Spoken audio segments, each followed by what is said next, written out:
Hi friends, welcome to my YouTube channel. నా YouTube channel మాత్రం subscribe చేసుకోని వాళ్ళు మాత్రం సబ్స్క్రైబ్ చేసుకోవడం మర్చిపోకండి.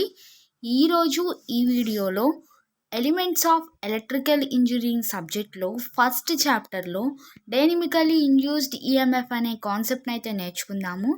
So first dynamically induced EMF గురించి తెలియాలంటే ఇండ్యూస్డ్ ఈఎంఎఫ్ అయితే ఎలా డివైడ్ అయిందో తెలుసుకుందాం. So induced EMF is classified into two types: dynamically induced EMF and statically induced EMF. So dynamically induced EMF again classified into two types: stationary conductor and moving magnet.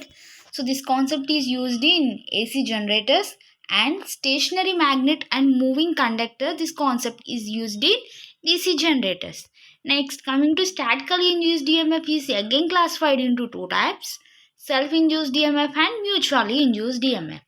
Next, dynamically induced EMF ante, so the EMF is induced in a coil due to its motion in a uniform magnetic field is known as dynamically induced EMF. అంటే EMF అనేది కండక్టర్లో ఎప్పుడు produce అవుతుంది అంటే uniform magnetic ఫీల్డ్లో కదలిక రావడం వల్ల మనకి డైనమికలీ ఇండ్యూస్డ్ ఈఎంఎఫ్ అయితే ప్రొడ్యూస్ అవుతుంది. మీకు ఈజీగా గుర్తుపెట్టుకోవాలంటే dynamically induced EMF is obtained either by moving the conductor, keeping the magnetic field is stationary, and conductor is moving, keeping the magnetic field stationary. అంటే వైస్ వర్సాగా కూడా మనం రాసుకోవచ్చు. ఒకసారి కండక్టర్ని మూవ్ చేసి మ్యాగ్నెటిక్ ఫీల్డ్ని స్టేషనరీ గట్టి పెట్టినా, లేకపోతే మ్యాగ్నెటిక్ ఫీల్డ్ని మూవ్ చేసి కండక్టర్ని స్టేషనరీ గట్టి పెట్టినా ప్రొడ్యూస్ అయిన ఈఎంఎఫే డైనమికలీ ఇండ్యూస్డ్ ఈఎంఎఫ్ అవుతుంది. సో ఈ డైనమికలీ ఇండ్యూస్డ్ ఈఎంఎఫ్కి అదర్ నేమ్ వచ్చేసరికి speed EMF or motional EMF or rotational EMF. So ఈ డైనమికలీ ఇండ్యూస్డ్ ఈఎంఎఫ్ అనే కాన్సెప్ట్ని ఎక్కడ యూజ్ చేస్తాము అంటే development of generators and motors. Next, మనం డైనమికలీ ఇండ్యూస్డ్ ఈఎంఎఫ్ మ్యాగ్నిట్యూడ్ని అయితే మనం ఫైండ్ అవుట్ చేయాలి. ఫస్ట్ 3 ఫిగర్స్ ఉన్నాయి. ఫస్ట్ ఈ ఫిగర్లో మనకి ఏం అబ్జర్వ్ చేసామో రాయాలి. First let us consider a conductor ఏ. ఇక్కడ ఏ కనిపిస్తుంది కదా, సర్కిల్ అనేది ఏ, ఇదే మనకి కండక్టర్ అవుతుంది. ఎందుకు కండక్టర్ని సర్కిల్ లాగా మనం చేసాము అంటే ఒక వైరు అంటే కండక్టర్ కదా, ఫ్రంట్ నుండి చూస్తే మనకి ఏం కనిపిస్తుంది, సర్కిల్ షేప్ కనిపిస్తుంది. సో కాబట్టి మనం కండక్టర్ని సర్కిల్ షేప్లో డ్రా చేసామన్నమాట.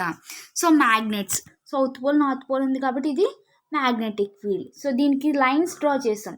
సో మనకి మ్యాగ్నెట్కి లైన్స్ ఆఫ్ ఫోర్స్ ఉంటుందని తెలుసు.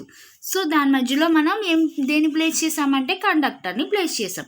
కాబట్టి ఏం చేస్తామంటే let us consider a conductor ఏ.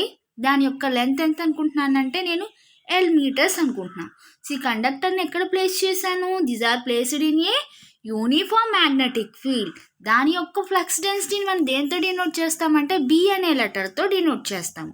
ఎలా మెజర్ చేస్తామంటే టెస్లాలో మెజర్ చేస్తాము. నెక్స్ట్ V అనేది ఉంది. V అంటే ఏంటి, నథింగ్ బట్ వెలాసిటీతో ఆ కండక్టర్ మూవ్ అవుతుందని మీనింగ్. ఫస్ట్ ఫిగర్లో మనం అబ్జర్వ్ చేసినట్టయితే సౌత్ పోల్ నార్త్ పోల్ అంటే మ్యాగ్నెట్, ఇక్కడ ఉన్నది కండక్టర్ V అనే వెలాసిటీతో మూవ్ అవుతుంది. ఇక్కడ ఉన్న లైన్స్ అన్నీ ఏమవుతున్నాయంటే మ్యాగ్నెటిక్ లైన్స్ ఆఫ్ ఫోర్స్ అవుతుంది. సో ఫస్ట్ ఫిగర్లో మన కండక్టర్ అనేది V అనే వెలాసిటీతో మూవ్ అయింది. ఎలా మూవ్ అయింది, మ్యాగ్నెటిక్ ఫీల్డ్ అనేది ఏ డైరెక్షన్లో ఉందో, ఇక్కడ ఉన్న లైన్స్ అనేవి ఏ డైరెక్షన్లో ఉన్నాయో కండక్టర్ కూడా అదే డైరెక్షన్లో మూవ్ అయింది. అప్పుడు ఏం జరుగుతుందంటే ఫ్లక్స్ ఏం కట్ అవుతుంది, ఇక్కడ లైన్స్ ఆఫ్ ఫోర్స్ని కట్ చేస్తుందా, కట్ చేయదు. కాబట్టి ఫ్లక్స్ లైన్స్ని కట్ చేయదు. దానివల్ల ఏం జరుగుతుంది, ఈఎంఎఫ్ అనేది ప్రొడ్యూస్ అవ్వదు. So when a conductor is moved in the parallel to in the direction of the magnetic field. So magnetic field ఏ డైరెక్షన్లో ఉందో అదే డైరెక్షన్లో మూవ్ అయితే మనకి ఫ్లక్స్ లైన్స్ని కట్ చేయదు, కాబట్టి ఈఎంఎఫ్ అయితే ప్రొడ్యూస్ అవ్వదు. అందుకే ఈజ్ ఈక్వల్స్ టు 0 అని రాసాము. తర్వాత ఫిగర్లో మనం ఏమో అబ్జర్వ్ చేస్తాం, కండక్టర్ అయితే మూవ్ అవుతుంది. ఏ డైరెక్షన్లో మూవ్ అవుతుందంటే పర్పెండిక్యులర్గా మూవ్ అవుతుంది. చూడండి, అప్పుడు ఏం జరుగుతుంది, ఇక్కడ ఉన్న లైన్స్ని కట్ చేస్తుంది. కట్ చేయడం వల్ల ఏం జరుగుతుంది, ఈఎంఎఫ్ అయితే ప్రొడ్యూస్ అవుతుంది. కాబట్టి కింద formula is equals to BLV అని రాసాం. అది ఎలా వచ్చిందో నెక్స్ట్ దాంట్లో చెప్తాను. సో ఈఎంఎఫ్ అయితే ప్రొడ్యూస్ అయిందని చెప్పి గుర్తుపెట్టుకోండి. నెక్స్ట్ ఫిగర్లో ఏమవుతుంది, ఇది కూడా ఇక్కడ ఉన్న కండక్టర్ కూడా మూవ్ అయ్యింది. కానీ ఏంటి ఒక యాంగిల్తో మూవ్ అయ్యింది. సో యాంగిల్తో మూవ్ అయినా కానీ ఇక్కడ ఉన్న లైన్స్ని కట్ చేస్తుంది కాబట్టి ఈ కండిషన్లో కూడా మనకి ఈఎంఎఫ్ అయితే ప్రొడ్యూస్ అయ్యింది. కాబట్టి ఫార్ములా ఎలా చేంజ్ అయిందంటే is BLV sine theta. So ఈ బిఎల్వి సైన్ టీటా ఎలా వచ్చిందో అప్పుడు చూద్దాం. యాక్చువల్గా ఏరియాకి ఫార్ములా ఏంటి? ఎల్ అంటే ఇక్కడ మన కండక్టర్ తీసుకున్న లెంత్ ఇంటూ అది ట్రావెల్ చేసిన డిస్టెన్స్, కాబట్టి ఎల్ ఇంటూ డిఎక్స్. ఎలా మెజర్ చేస్తాం? లెంత్ని మీటర్స్లోనే మెజర్ చేస్తాం అండ్ డిస్టెన్స్లోని కూడా మీటర్లోనే మెజర్ చేస్తాం కాబట్టి మీటర్ స్క్వేర్ అయ్యింది. తర్వాత మనకి B is equals to formula ఏంటి? 5/a. సో 5కి ఫార్ములా రావాలంటే ఏమవుతుంది? బి ఇంటూ ఏ అవుతుంది. సో బి అంటే ఏంటి? Flux density. ఏరియాకి ఫార్ములా అప్పుడే వచ్చింది, పైన చూడండి ఎల్ ఇంటూ డిఎక్స్. ఆ వాల్యూని ఇక్కడ సబ్స్టిట్యూట్ చేసేయాలి. కానీ నాకు కావాల్సిన ఫార్ములా ఏంటి? ఈఎంఎఫ్కి ఫార్ములా కావాలి, డైనమికల్లీ ఇండ్యూస్డ్ ఈఎంఎఫ్కి. కాబట్టి యాక్చువల్గా ఈఎంఐకి ఫార్ములా ఏంటి? According to Faraday's second law N into d5/dt. So N value 1 అయితే అప్పుడు ఏమవుతుంది? d5/dt మిగులుతుంది. ఇప్పుడు d5 వాల్యూ తెలుసు కదా, d5 వాల్యూ ఎంత? BL/dx/dt అవుతుంది. బిఎల్ కాన్స్టెంట్ కాబట్టి కొంచెం ముందర రాస్తాను. అప్పుడు dx/dt అనేది దేనికి ఈక్వల్ అవుతుంది? వెలాసిటీకి ఈక్వల్ అవుతుంది. dx/dt అంటే rate of change of displacement with respect to time అంటే వెలాసిటీనే, కాబట్టి E is equals to BLV volts అవుతుంది.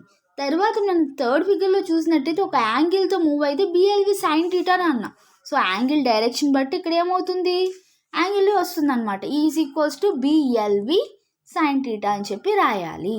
Thank you friends.